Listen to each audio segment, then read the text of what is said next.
Le bassin du Congo est la deuxième réserve mondiale de forêts denses et humides. Il couvre un cinquième des forêts tropicales à canopée fermée. Hier encore, c'était l'espoir du monde, non seulement en matière de régulation du climat, de la préservation de la biodiversité du sol, mais aussi à cause du rôle déterminant de la forêt sur la santé et la survie des populations. Ce problème de changement climatique touche partout, ça touche tout le monde. Ici au Cameroun, même là où je viens, là où on lavait les pieds le matin pour aller à l'école, l'eau ne coule plus. Aujourd'hui, la violence des attaques d'extermination sauvage qui conduisent ici à cette déforestation abusive et à la destruction barbare de l'écosystème forestier devient de plus en plus préoccupante. La coupe de bois, elle vient pour la récupération parce que la zone sera inondable. La zone sera inondable, pourquoi? Ils ne nous ont pas dit au départ que la zone sera inondable. Maintenant, nous nous trouvons dans une zone inondable. La zone est inondable. Ils veulent récupérer le bois. Mais les populations qui sont dans cette zone-là, elles vivent comment? Dans toute la région, ce sont 251 millions d'hectares de forêt qui courent le danger d'extinction sous les effets jumelés de la faiblesse de la protection de l'environnement et les défaillances observées dans les politiques de gouvernance forestière. C'est un projet qui ne nous a pas associés dès le départ. Nous avons vu dans un premier temps, il y a eu étude d'impact environnemental. Ça a été fait dans un premier temps par les Japonais. Le projet avec les Japonais a été arrêté. Maintenant, les Chinois sont arrivés. Les Chinois ont commencé les travaux. Et quand ils ont commencé les travaux, tout ce qu'il y a eu comme étude d'impact et tout ce qui avait été rédigé dans ces documents-là n'a pas été matérialisé sur le terrain. Au Cameroun, où se conjugue à la fois le binôme paradoxal relance industrielle chômage, la sortie du tunnel semble une véritable chimère. Ici, la biosphère reste prisonnière de plusieurs facteurs à grand risque. Tout d'abord, cette ruée folle vers le bois. Entre petits consommateurs locaux de bois enclins à la tricherie et ces gros porteurs, gloutons de grumes qui serpentent au quotidien les pistes et les routes du Cameroun, on a de la peine à trouver les signes d'une exploitation responsable.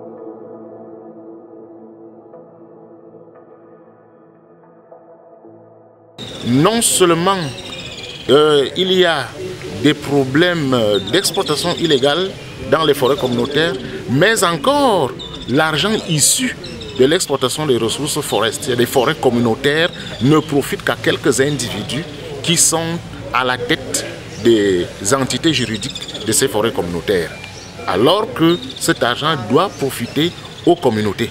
Nos communautés ne sont pas réellement formées pour la gestion matérielle, la gestion des forêts. Ici, Ebolova. Malgré cette pâle survivance de ce qui reste d'une ville autrefois verte, la ville camerounaise du chimpanzé pourri est aujourd'hui engloutie dans le cauchemar de l'ère maudite du bois et du charbon.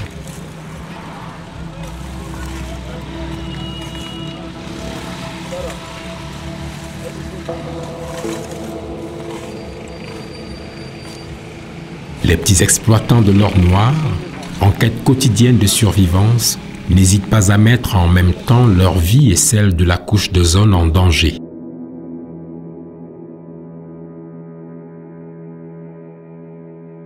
On n'a pas de travail, on se défend avec ça, mais nous-mêmes nous savons que vraiment ça dérange la santé, comme la fumée et tout chose avec les fatigues aussi au corps partout. Bon, on se débrouille seulement comme ça.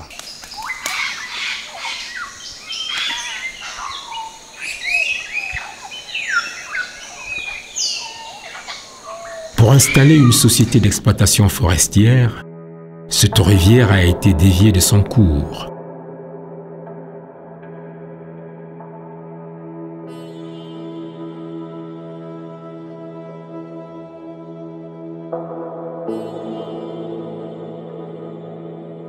Mais on n'embrigade pas impunément la nature.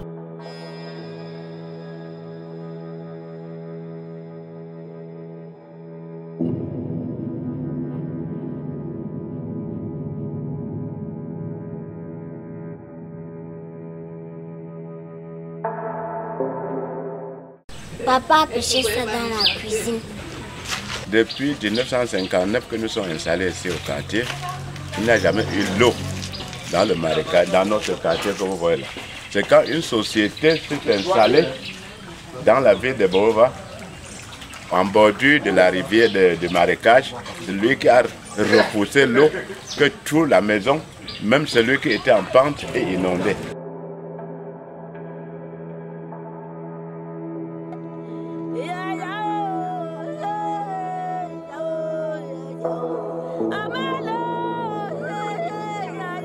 Certes, des solutions sont proposées dans le cadre de la réduction de la déforestation. Et quand nous parlons d'un projet, par exemple RED, qui va dans le domaine de l'agriculture, les communautés locales vont essayer de monter des projets où ils auront des financements dans leur système agricole.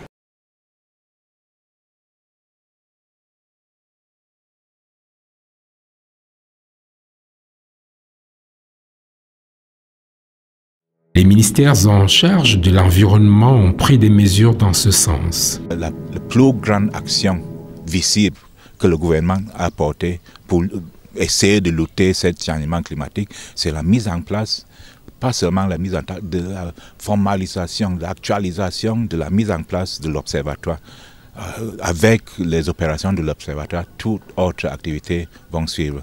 Donc toutes les actions qu'on menait petit à petit là, tout ça vont être centralisées maintenant par l'observatoire pour une meilleure appropriation de la population et l'administration.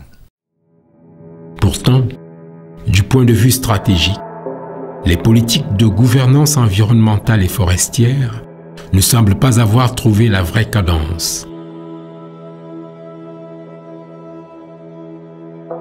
Le problème qui empêche par exemple les évaluations environnementales de jouer leur rôle, c'est effectivement que souvent toutes les parties prenantes ne se mettent pas souvent ensemble pour discuter de ces articulations. Que tout le monde se regroupe pour qu'on essaie de regarder la loi, les décrets qui fixent les modalités d'égalisation des évaluations environnementales pour voir ses forces, ses faiblesses et voir les actions de plaidoyer.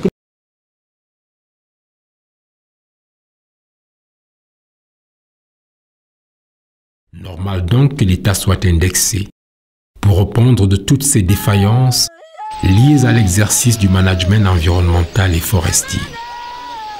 S'il est vrai que les mêmes causes produisent les mêmes effets, une réflexion globale s'impose.